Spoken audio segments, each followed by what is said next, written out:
Good morning to you. You.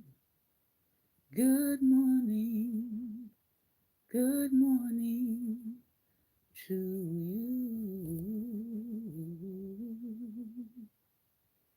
Good morning. Good morning. Won't you share with a friend or two? Good morning. Good morning to you. You. Good morning. Good morning to you. You. Good morning. Good morning. Good morning to you. You. Good morning. Good morning to you and many more. Good morning, good morning, good morning. Welcome, welcome, welcome to Daring Dialogues. We are still in season 14. We are still in season 14 and we are back. We are back. And so I want to welcome everybody back. This is Monday Motivation, and my day has definitely gotten off to a wild start. I'm not going to talk about how wild of a start my day got off to because I only have a limited amount of time now on Mondays. So I want to get right into our reading and give us hopefully some time to chat it up on IG. So today is going to be very brief.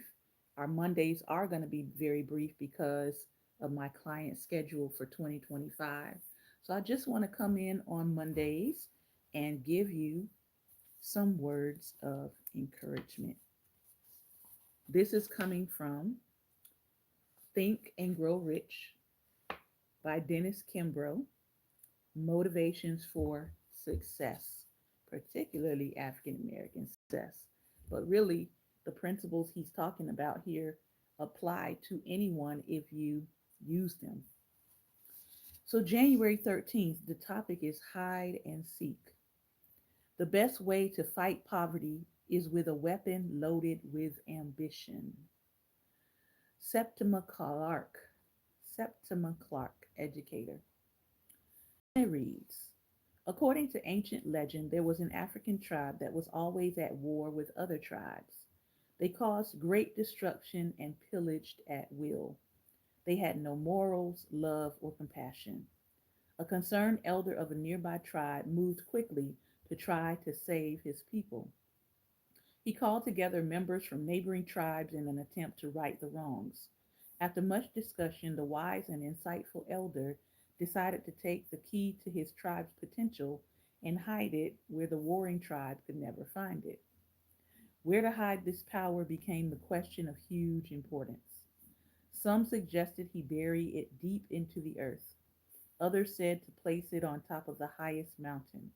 Still others thought it best to sink it deep into the ocean. There was no agreement until the elder who had gathered them together said, here is what we will do.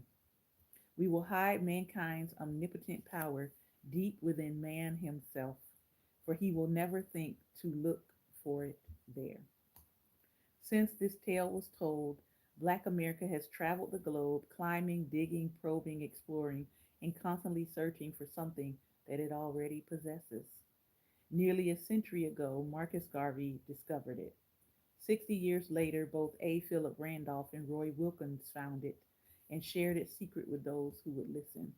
But as the story goes, our inexhaustible potential, our greatest gift, has been the best kept secret of the ages. I am now aware of my potential. I will use it wisely. That actually goes back to the morning affirmation that I put up on my personal page today about everything that I need is within me. God has given me everything that I need is within me, and I have the ability to retrieve it. I have the ability to bring it out. I have the ability to bring it forth. It also goes into my affirmation today, which I think is very appropriate for 2025. And it says, the sun will shine again. I believe the sun will shine again after the storms. I trust in the divine. Now, we know, of course, that there are, as my husband said, and someone made an AI image out of it, and now that AI image has gone viral everywhere. But as my husband said, he said, we have half of the nation, it seems like half the nation is on fire, the other half of the nation is on ice. Um, but even in the midst of all of that, the divine continues, creation continues, um, weather continues, seed time, harvest time continues. And the Bible has a verse in there that talks about as long as the seasons remain, the earth will continue.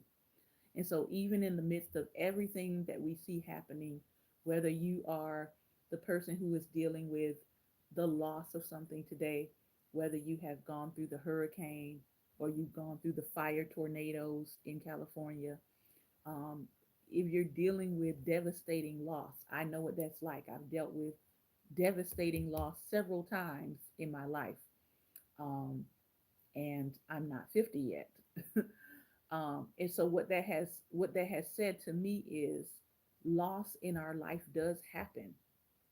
It's not convenient when loss happens. It can totally devastate you. It can traumatize you.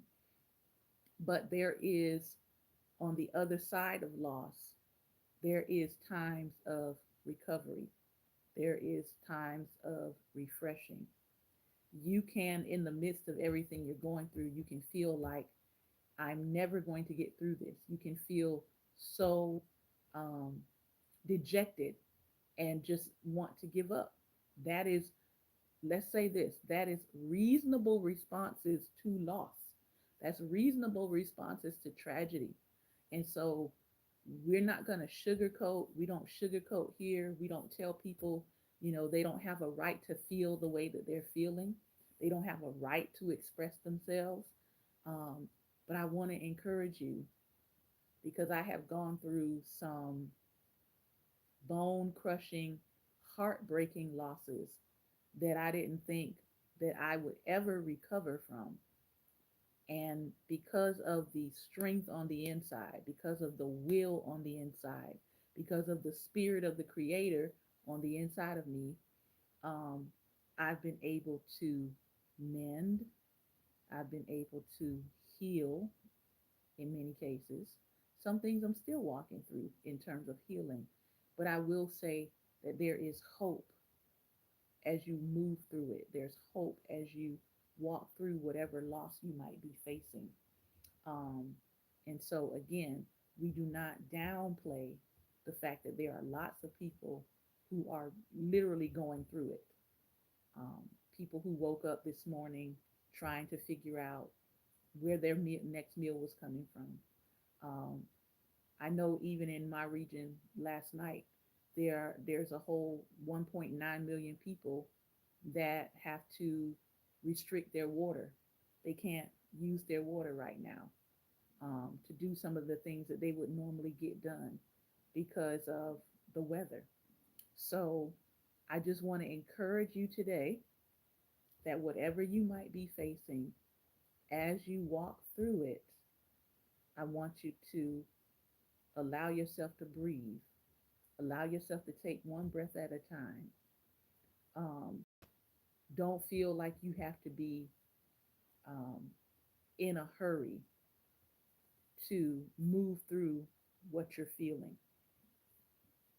Are there some things that need to get done? Are there some things that need to be taken care of? Will there be some, emergency response things that you have to take care of? Yes. But as you're doing that, take a moment to breathe, take a moment to release, and understand that the spirit on the inside of you, if you're alive, the spirit on the inside of you will continue to strengthen you. And if you have to say it to yourself every 3 seconds, it's going to be okay. I'm going to get through this. I trust in the divine. I trust in the Spirit of God that's within me. I'm going to be able to move forward. This will not always be this way. This too shall pass. But I know that right now I'm in the midst of it. I know that everything around me might look devastating, but there is life even after tragedy. There is. And I'm saying that not as someone who's patronizing people, but I'm saying that as someone who has gone through some devastating things, lost it all, had to rebuild, um, dealing with things with my health as well as physical, material things. And I'm here to encourage you that there is life on the other side of your tragedy. There's life on the other side of your trauma. Um, and so just know that I have been praying and I'm going to continue to pray. And of course, I have been also supporting relief efforts where possible for those who are dealing with trauma and tragedy on this past week. All right. So that's what I wanted to share. If you want to join me for the talk back, I think we've got about 5 to 7 minutes here. Yeah. Um, and I'm going to be over on Instagram at our Daring Dialogues channel, so you can pop on over there. I want to thank you for your time and attention today. We'll have a little bit more time to share tomorrow. We'll be on Black Table Talk, our Facebook page, as well as YouTube at 11:05 a.m. So don't look for me at 11 o'clock for the rest of the season. 11:05 is when we'll go live. Thank you. Be well, and most importantly,